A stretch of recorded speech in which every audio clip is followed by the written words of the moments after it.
Extra, extra, read all about it. Time now to learn more about the Queen City's famous boy reporter named Freddy Printz on an all-new Cincinnati Curiosities.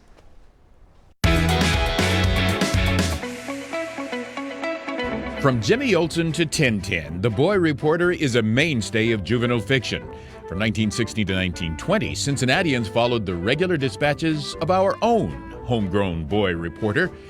Throughout that period, the Cincinnati Post employed an energetic lad named Freddie. The Post hired 10-year-old Freddy Printz to provide weekly insights from the kid's eye view of Cincinnati. Working only on Saturdays so as not to interfere with his schoolwork, Freddie accompanied reporter and columnist Segal around Cincinnati. Segal, who penned a column under the pseudonym of Cincinnatus, identified stories for Freddie to investigate and edited Freddie's stories, ignoring the cute and frequent spelling errors. Freddy Printz was the son of two German immigrants and grew up in Mount Auburn. His father was the chief operator at the Postal Telegraph Cable Company, a nexus of information visited by many of Cincinnati's journalists. What sort of stories attracted the eye of a boy reporter? Well, Freddie weighed in on prohibition, wondering why the wet opponents chose a daisy as their symbol, about hazing at Hughes High School, where the upperclassmen smeared stove polish on the freshmen, about animals at the zoo and circus, about visiting movie stars, and in support of the Post's annual picnic for newsboys. He even filed a few exposés, like poor snow removal on 4th Street, and interviewed Cincinnati Reds owner Gary Herman. Although still a teenager when his journalism career ended, Freddie had grown up, as symbolized by trading his +4s for long pants. But what happens when the boy reporter grows up? For his very first story, Freddie visited Cincinnati's fabled public library, where the grand elevator impressed him more than all the books in the open stacks. That fascination with elevators was to set the course of Freddie's life. After graduating Hughes High School, where he lettered in swimming, Freddie headed to Cleveland.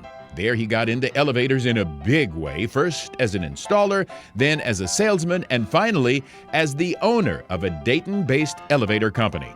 In 1931, business brought Freddie back to Cincinnati, and he visited the Post newsroom, where he was remembered fondly. The old-timers on the staff remembered him as a serious-minded kid, and now he was a serious-minded man. Freddie remembered enjoying his fame while it lasted, but hoped that the Post's readers would forget about his former role as Freddie, the boy reporter. And hot off the presses, I want to welcome Greg Hand, the man who curates these curiosities for us. Greg, so good to see you. Morning. Okay, let's start with this. Did Freddie really write all of these stories himself? The sense that I get is that Freddie actually did write the stories. They have a very innocent, childlike sort of approach. It's obvious that Segal, the columnist for the Cincinnati Post, had a hand in editing them, but the language appears to be that of a 10-year-old boy. And what about a girl reporter? Did a local newspaper ever do that? They did, in fact, at about the same time. However, reporters they called girl reporters are a sign of just what male chauvinists they were at the time. The girl reporters were not 10 years old. They were 25, 30 years old. And the newspaper insisted on calling them girl reporters. And they limited them to the society pages, or they would occasionally do like trick stories or stunt stories, like finding out how the insane asylum worked and that sort of thing, or going on expeditions. But they did have girl reporters, even though they weren't girls, they were women. Did Freddie let his celebrity go to his head? You know, it's amazing. The Post did things like they had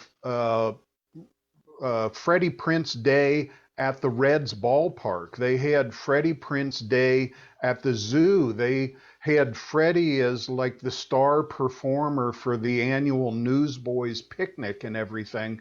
And yet you get the sense that this kid just kind of took it in stride, and he was a normal kid, and was apparently pretty popular at Hughes High School, where he was on the swim team and that sort of thing, and just never really let it get to a big head for him.